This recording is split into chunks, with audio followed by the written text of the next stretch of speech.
Bismillah, alhamdulillah, wa salatu wa salam ala rasulullah wa ala alihi wa sahbihi ajma'in, ashhadu an la ilaha illallah wa la sharika lah, wa ashhadu anna Muhammadan abduhu wa rasuluhu ma ba'd. Assalamu alaikum. You still awake, huh? Okay. We didn't bore you to death yet, but we'll work on it, inshallah. My name is Yusuf. Can you say Yusuf? Let me say Yusuf.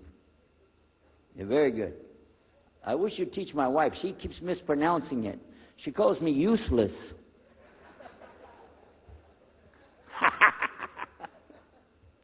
Alhamdulillah. Now, how many of you were in the program today? I was teaching us, trying to teach about how to call the people to Islam called da'wah. How many were there? Okay? All right. I just used an example what I was telling you about. Remember I was telling you when you introduce yourself to somebody, you got to get friendly with them. So I just used an example right there. Because this will disarm the people. This disarm them and make them relax a little bit. Because they're coming to you with things like, how come you Muslims has to kill all the people? What kind of question is that? How come you have to beat your wives? Why does your book tell you that you're the only ones going to go to paradise? So these kind of questions, when they come to you, what are you going to do? So the first thing, as we said in the program, and I hope, by the way, if you didn't join us today, join us tomorrow. Are we continuing tomorrow on the Dawah thing or no? Oh, okay. But when we're doing it, you look through the schedule. I'm not going to get into that, but just look through the schedule and join us for this whenever we're talking about the Dawah. Because part of giving Dawah is you. And if the people aren't buying it, they're not going to listen to what you got to say. So you got to soften them up a little bit. Got me? Okay, where are we? The subject tonight is the subject of priests and preachers entering Islam. And often people ask me, we heard about you used to be a priest or something and you came into Islam, so, tell us about it. We want to know, how does that happen? And it's not just Muslims who want to know. Non-Muslims would like to know the story too, because they feel like, you mean you didn't understand? I mean, you were a priest, you didn't understand about Jesus? Come on, man. So, it's a topic that I talk about a lot. The first thing I have to do is clarify a couple of points. I was not a priest. In the English, we use the word priest to mean somebody who is in the Catholic Church.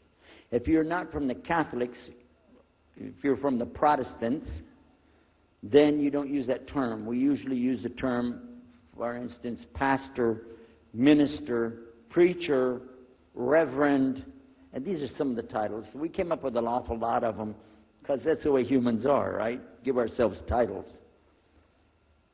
So I was a preacher and a minister of music. But that doesn't really matter, but just if you're talking to a Christian and you say a priest, he's going to say, oh my God, how is that? And when they find out, oh, you weren't a Catholic, well, that's a lie, then you weren't a priest. So I want to clarify that. As a matter of fact, I will tell you, in my own estimation, I'm probably the least of the factions within this equation. Because there were so many other people that came into Islam the same time I did. That's why it takes a little bit of time to tell the story. But they asked me to tell it tonight, so we're going to do that.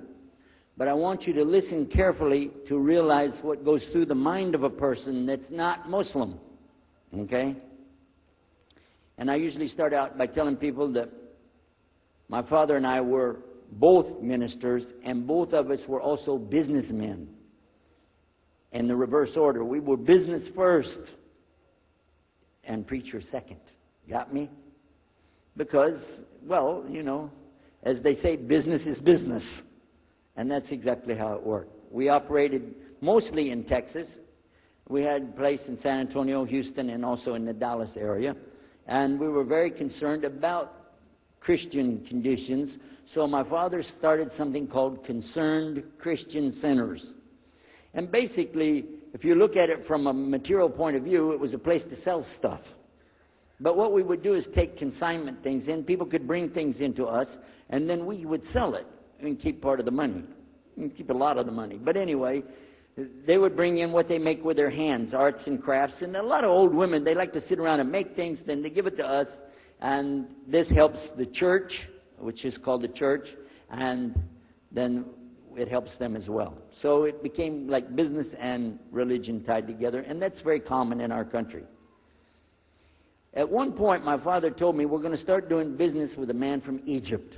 Well, I said, well, this is great. International. It sounds good. We can put this in our business card. We're international. He said, and this man, he's from Cairo, Egypt. And that's where, if you know, they have the Nile River. They have those big pyramids. They have the Sphinx, Abu Hul. You know, they got everything. I'm saying, oh, this is good. He said, and he's a Muslim. I'll never forget it. I've told the story many times, but it's just like it happened yesterday. I'm standing in between the kitchen, or in the dining room and the living room area. You know, like this when we're talking, and I just stopped like this. I said, what? A Muslim?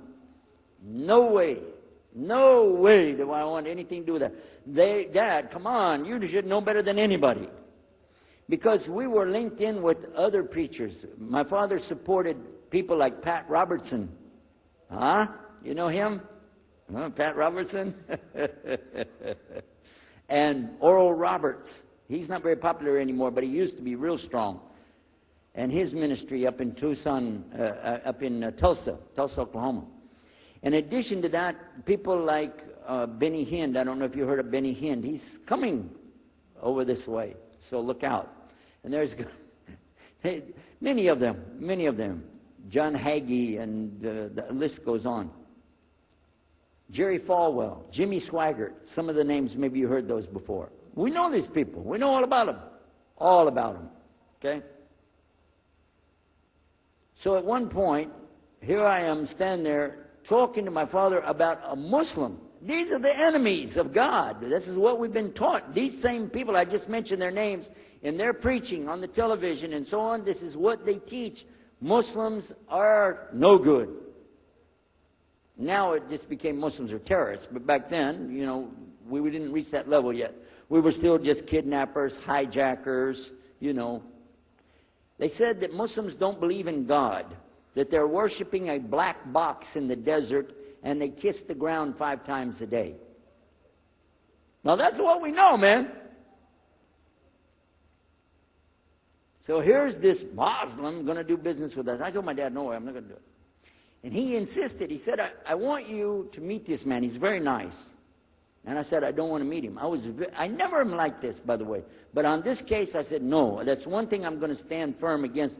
We're not going to do it. He said, I want you just to meet him. I said, all right. I'll do it for you. But I'm going to do it my way. I'm going to go to church. And it's going to be on Sunday. When I come out of the church, I'm going to have my Bible under my arm. I'm going to have the salib. I used to carry a big cross. I'm going to have my cross with me. And I'm going to have my hat that says, Jesus is Lord. And I'm going to have my wife, born-again Christian, with me. And we are going to get this demon, devil, infidel, Muslim. And we're going to show him Jesus. Okay? And this is a true story, by the way. So I got up that morning on Sunday, and I was thinking, man, you know. We went to church. Strangely enough, the preacher was preaching out of the Old Testament about salvation coming at the time of David, which really puzzled me because according to Christianity, it's coming through Jesus. And it really, that opened the door for me, but that comes up later in the story. Why was he saying there's salvation before Jesus? That's interesting. Now, when I get there to my father's store, I'm looking around, you know. I'm looking for somebody wearing, you know, a long white robe and some kind of black, you know, thing over that with a long beard. And I guess I was looking for me, wasn't I? Anyhow, when I get in there, I don't see this guy.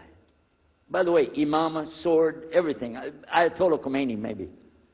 This is what I had pictured. I said, where is he? I'm ready.